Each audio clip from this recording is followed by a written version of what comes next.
Good morning, BookTube. I thought I'd make a video because why not? I got up at 5:15 this morning. The reason why I got up so early is because I went to bed at 10 o'clock. I finally just said last night, I'm just going to go to bed. I looked at a book last night that I got at a thrift store. Well, yesterday I had to go, well, I didn't have to go, but I wanted a few food items at a local grocery store. And so as I'm going to the grocery store, I pass Bibles from Mexico, which is a thrift store. They sell, everything, furniture, clothing, everything. And they sell magazines and used books. And then there's Goodwill, which is right across the street from one of the grocery stores that we go to. And at that thrift store, which is Goodwill, I found one of the books I found was this one, The Windup Girl by Paolo. I can't even pronounce his name. Bacigalupi. It's a sci-fi. When I cataloged this thing on my library thing, 4,000 people had this book, and it won the Hugo and Nebula award-winning novel, which I think is a science fiction. So I was looking at this last night, and looks pretty interesting. The Windup Girl. Well, it says here, like one of the things, praised for The Windup Girl. This is from the Sacramento Book Review. Reminiscent of Philip K. Dick's Blade Runner, Bacigalupi has created a fully imagined world in the Windup Girl that is densely packed with ideas about genetic manipulation, distribution of resources, the social order, and environmental degradation. However, he is never pedantic in addressing these concepts. Rather, they are expressed through the settings he vividly describes in the actions of his characters. In short, The Windup Girl is science fiction with an environmental message, but one that does not get in the way of its compelling story. Then there's from the book page, Bacigalupi, I can't pronounce the guy's last name, Bacigalupi is as unflinching in the examination of the unthinkable cruelty, humiliation, and banal evil that humanity inflicts on the other, as he is on the bleak future that our mass consumptive consumpient,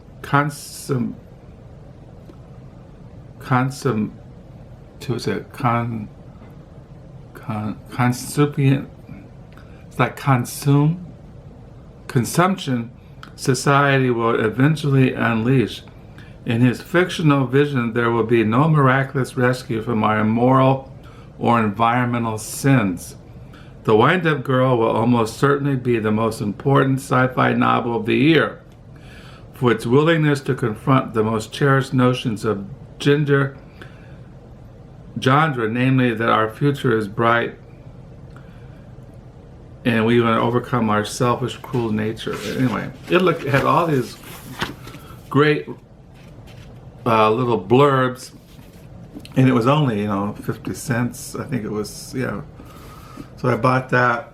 So I looked at that last night before I went to bed, and I was going to read it in bed, and then I decided I'd just go to bed. So that's why I got up so early. But I've been getting comments lately about how do you start a journal. Because I'm always showing in my videos that I keep a journal or a diary. And usually I direct people who make those kind of comments and ask me, I direct them to videos that I've made. in my BookTube channel about where I talk about making a journal. And then I also direct them to, I have an online community in LiveJournal called Paper Expressions, which somebody start this community. It's where people post their videos or talk about journaling or keeping a diary. But the person who started it, I'm one of the I'm kind of like the only person that really runs it or supervises it. And so every month I post in there a video of me starting my monthly diary. Like I did this. You've seen these videos where I get my calendar. Like the next month is December, so I'll tear this out. This December 2018 calendar, and I'll put it in one of these folders, and I'll put on here December 2018. That's how I do it. And I've been doing, like I said, I've been doing that for a number of years. And like last night I was looking at one of my diaries, looking back in 2003, 2006, when I was working at the Hamilton Farm Bureau in the egg division. And when I was working, I would write down in my calendar how many hours I worked, and then I would write in on the day I got paid how much I got paid in my paycheck. And what I did when I was working, I would every time I got paid, I would add it to the total amount of how much I had made since that payday. Like, if I had, so when I got fired from my job in 2007, I had made about, gross, I think it was over $100,000, something like that. Gross, not take home. But something like that. I could dig it out if you want to know. I can go back to 2007 and find out exactly how much I made gross. Those I worked 13, 14 years, and but I was always keeping track of how much I made, how many hours I worked each week, and that's what I did. And now nothing really happens in my day-to-day life. I do keep track of like oil, get my oil change appointment I write that down, or if I have a dentist appointment, or like I wrote down when Carol gets back from Denver, Colorado next week, and little things like that. And I do keep I have a timeline, because as you notice, I get kind of lost in time. And so I have this timeline that I keep, like the year I was born, 1952, born August the 14th, Oakland, California. I was 1 year old in 1953. And then I think this ends, well, in 2022, I'll be 70 years old. But when I typed this, it was 2015. Is December the 19th, 2015 when I typed this. It was almost 3 years ago already. In 2018, I'm 66 years old. Next year, Lord willing, 2019, I'll be 67. But I write around here in my timeline like 1968, December the 21st, mother killed in a car wreck. 1969, lived in Richmond, California from 1968 to 1978. 1970, graduated from high school. 1971, attended Contra Costa Junior College in San Pablo, California. And then 1979, got married May the 19th. I was 27 years old when I got married. And 1983, Carol and I moved to Jackson, Mississippi to attend Reformed Theological Seminary. 1986, graduated from Reformed Theological Seminary. I was 34 years old when I graduated from seminary. 1991, left Houston, Texas, moved to Holland, Michigan. I was 39 years old when we moved back here to Michigan. 1993, I was 41 years old. I got a job unloading egg trucks at the Hamilton Farm Bureau. And then it goes down here. I was 55 years old, stopped working at the farm as a farm laborer. That's when I got fired in 2007, June the 21st. So, 2001, I was 49 years old, started writing in LiveJournal. And so I keep a timeline, and I always keep track of time. I don't know why. To me, time is like we have morning, afternoon, and evening, and it's just this constant flux of time. Always kind of fascinates me. That's why, like today is November the 8th. It's a Thursday at 6:39 in the morning here in Southwest Michigan. It's just this constant flow of time. You're born, you become a child, you go through adolescence, you go through your teenage years, you go through your 20s, your 30s, your 40s, and your 50s. Now we're going through our 60s. There's that constant flow of time. And at the same time, as a Christian, you know that because when God saved you and you were born again, that you were given the gift of eternal life. So you have this certain time here on this earth, and then you go into the eternal state where you will live forever in the presence of God for all those who have repented of their sins and put their faith in Christ. So going back to keeping a journal, like I said, I started writing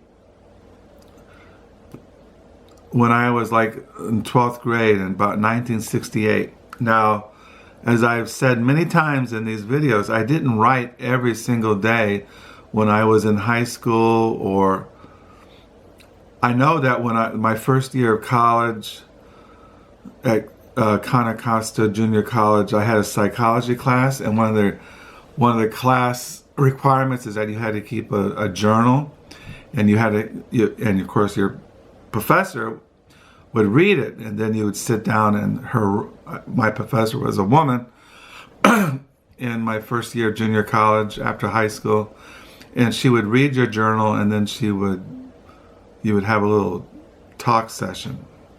And I was really, I had just first became a Christian that summer, and I had just broken up with my high school girlfriend, and I was going through a lot of, just growing and going through a lot of struggles in my I was like 19.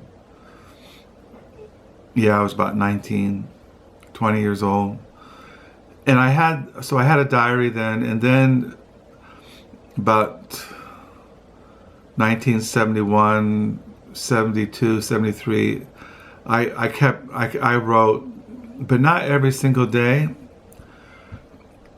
Yeah, and you have to remember, back in those days, I didn't have any permanent address. I didn't have any really home.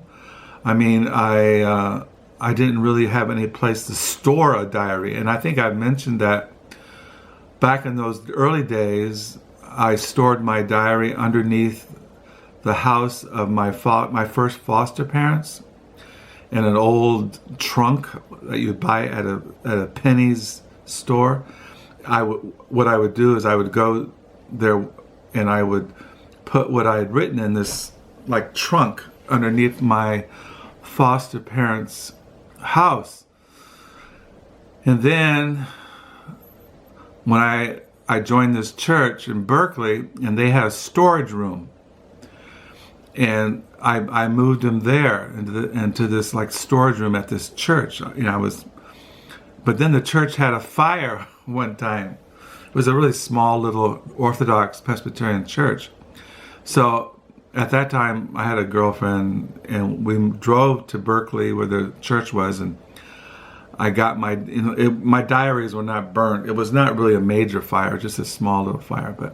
So then I put those diaries in my girlfriend's attic. And then around that time is when I decided to leave California and go to Bible college in Grand Rapids, Michigan. I was living there. I was living in Richmond, California at that time. And I took my diaries out of my girlfriend's attic and I burned them all in her fireplace. So because I was leaving California and I was going to start new in Grand Rapids, Michigan, I didn't have any intention, I suppose, really to come back to California. I don't know. But I didn't burn all of the diaries because it wasn't, I think I saved the year 1978 or 77 because it wasn't a full year. But I burned all my diaries from, I think, 76 to 1968.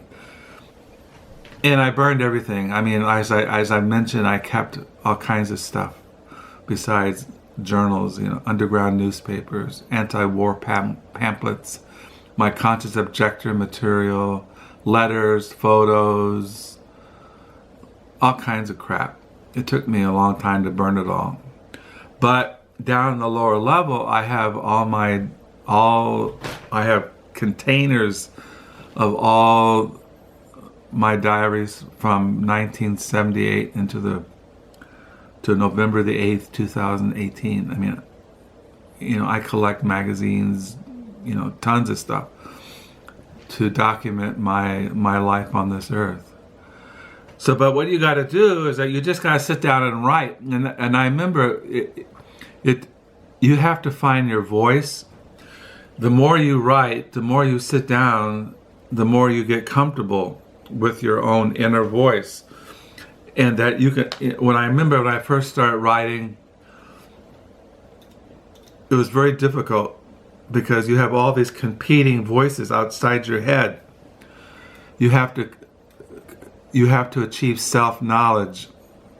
You have to come to a place of accepting your voice, accepting who you are, accepting the fact that maybe you're not a good person, that maybe, well, we all have sins. We all have our struggles. We all have insecurities. We all are anxious. We all feel inferior, and we feel conflicted.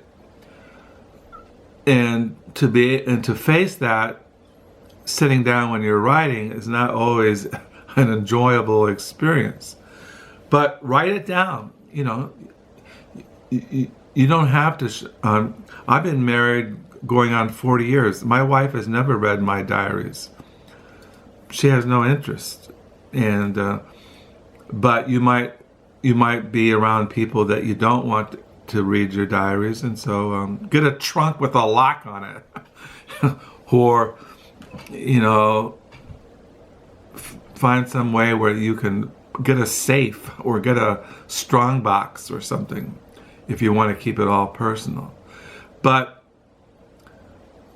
you might have people who you're surrounded by who respect your privacy. And so what you got to do when you want to start a diary, get some paper and get some pens, get some folders, and just sit down and write. And maybe all you can do that day is just write what you're going to do that day.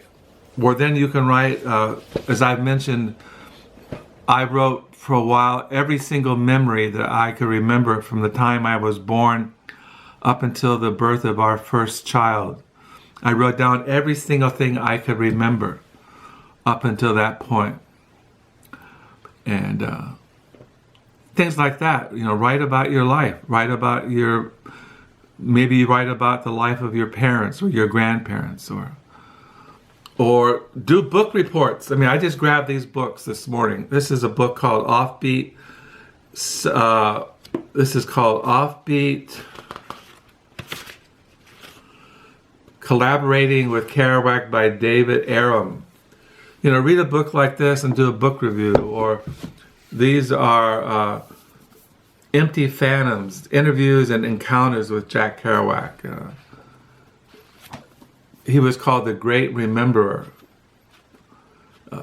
Kerouac was always writing down, always keeping journals, writing down things, always remembering things.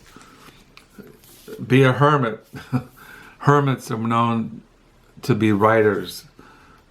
This is by Peter France. Hermits, Insights of Solitude. Yeah, solitude can be frightening for those who are journal keepers. You have to go into silence or solitude. Find a quiet place. Maybe find a place in the woods. I mean, many years ago, I used to go off in the woods and write, or I would go to a library and write, or I would write.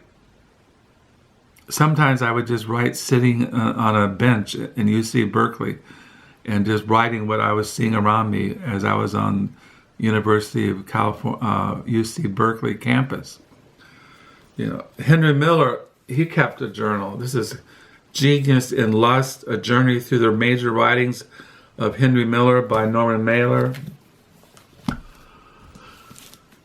So yeah, Henry Miller kept a journal, Kerouac kept a journal, hermits have kept journals. Also, this is a biography of Margaret Fuller, who was one of the early American transcendentalists, along with Thoreau and Emerson. She kept a journal, The Life of Margaret Fuller by Joan Van Minderen. So people have always kept journals and diaries. That's why I collect them. I like memoirs, journals, diaries, letters of people. And so maybe you can read those people and get some inspiration or guidance or direction. Allen Ginsberg, the great American poet, Allen Ginsberg, he kept journals and diaries which are published.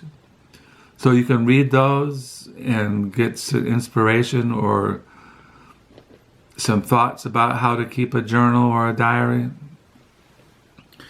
But what you got to do is you just got to sit down and write, and it might be painful in the beginning, but then after a while it just becomes second nature to you. It becomes like breathing. Reading to me is like breathing. Writing to me is like breathing. I just get enjoyment out of writing, even though I know no one's ever going to read it. And I write it, and then I put it at the end of the month. I take it downstairs and put it in a container. And I've been doing this, going on almost 41 years now. I have downstairs. Maybe my kids will keep them, but as I said, I've instructed our middle son to take my diaries out into a cornfield, pour gas over them, and set them on fire. So yeah, get a calendar, get some pens, get some paper, get some folders at your local office supply store, find a quiet place, get a book, maybe read a diary, and just write down the first day of your birth. Write down what you see at that very moment that you're sitting down and you're writing. Or write down whatever. So that's what I recommend about how you keep a diary. It's got to be a discipline. It's got to be something that you commit yourself to. You have to cultivate the habit where it becomes some second nature to you. And it's the same like doing BookTube. You've got to make it a habit. You've got to make it a discipline. You don't always feel like it, but you just let it go. You just seek to be real and let the chips where they may fall. So this morning I got out to read my new book I got in the mail, Theodicy of Love, Cosmic Conflict and the Problem of Evil by John C. Peckham. This looks like an easy morning read. I thought to myself, I don't know, this might be intellectually kind of taxing at such an early morning, but I bought it, so I might as well read it. So yeah, today is a Thursday morning here in Southwest Michigan. It's going to be cold and dark and gray and dismal today. I should go outside and rake leaves. I noticed our neighbors were doing that yesterday because they're going to. What you do is you pour all the leaves into the street, and the city picks them all up. So I should do that, rake the leaves up, but I do not like yard work. I like just sitting inside my little hermit hut, writing in my diary and reading my books and dreaming. I'm a dreamer, and so yeah. So this is my morning ramble on keeping a journal. So I'll sign off. Thank you for the new subscribers. Thank you for the comments. Do pray that you have a good day. Until next time, bye.